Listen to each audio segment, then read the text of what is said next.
Bonjour, alors c'est assez souvent quand on évoque l'histoire des mots que je cite le dictionnaire de Furetière, le fameux dictionnaire universel.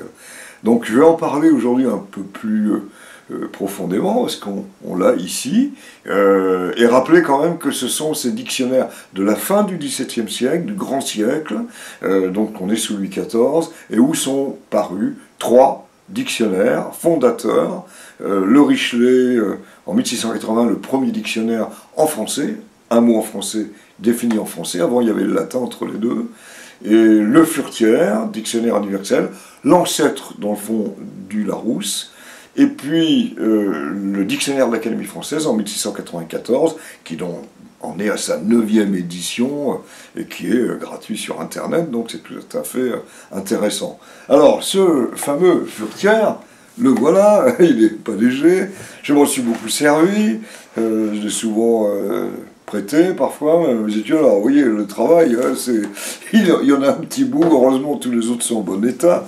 Et alors le Furetière a ceci de particulier, c'est que c'est un in-folio, vous voyez le format impressionnant, page de titre, du papier bien épais. On a, ça se faisait à l'époque, donc sur la première page de titre, on a aussi le portrait de Furetière, et on peut le fouiller, le consulter, fouiller un peu comme dans une poche, et découvrir en définitive des choses qui seraient très différemment traitées aujourd'hui. Alors je vais prendre un mot c'était un des premiers mots que j'avais rencontré qui m'avait amusé, qui est le mot crapaud. Alors crapaud, le voilà ici, vous voyez c'est sur 2 colonnes, grand caractère. Première ligne, insecte venimeux qui naît tant sur la terre que dans les marais, dont la figure approche de la grenouille, excepté qu'il se traîne et que la grenouille saute. Bon, alors évidemment, on ne manque pas d'être surpris, hein. Insecte venimeux, c'est pas un insecte, le crapaud n'est pas venimeux non plus, mais bon, insecte parce qu'on avait la possibilité, en définitive, de le couper, sectionner, etc. Bon, ou pas d'ailleurs. Et en réalité, bon, les espèces animales vont être traitées différemment ensuite. Alors si je continue l'ensemble de l'article, le crapaud n'a point de dents, oui, et ne laisse pas de mordre dangereusement avec ses babines. Il jette son venin par son urine, bon, et par la bave sur les herbes, et là j'adore ce passage, et particulièrement sur les fraises et les champignons dont il est fort friand. Bon. Alors le plus dangereux crapaud est celui qu'on appelle crapaud verdier. Il se gonfle pour jeter plus loin son urine sur les herbes, qui n'est pas moins venimeuse que le napellus. Son sang est mortel, de même que la poudre qu'on en fait. Alors on dit que le crapaud force les petits oiseaux et les belettes à se jeter eux-mêmes dans sa gueule. Bon, ça c'est quand même les belettes, c'est un peu gros. On dit la même chose de quelques serpents, mais cela est fort suspect, le reste ne l'est pas. Mais là, ça c'est suspect.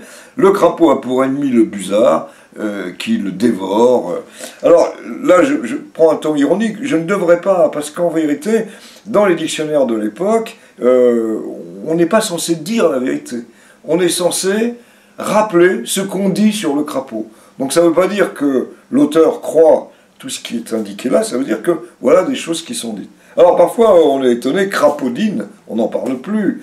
Espèce de pierre précieuse dont il y a 2 espèces, une ronde et l'autre longue. La première est faite comme une petite calotte, convexe d'un côté, creuse de l'autre, enfin bref, on décrit ce type de pierre. Et puis je tombe de manière plaisante et curieuse sur crapule. Alors crapule, bon on voit ce que c'est. Ce n'est pas en rapport direct avec le crapaud. Vilaine et continuelle débauche.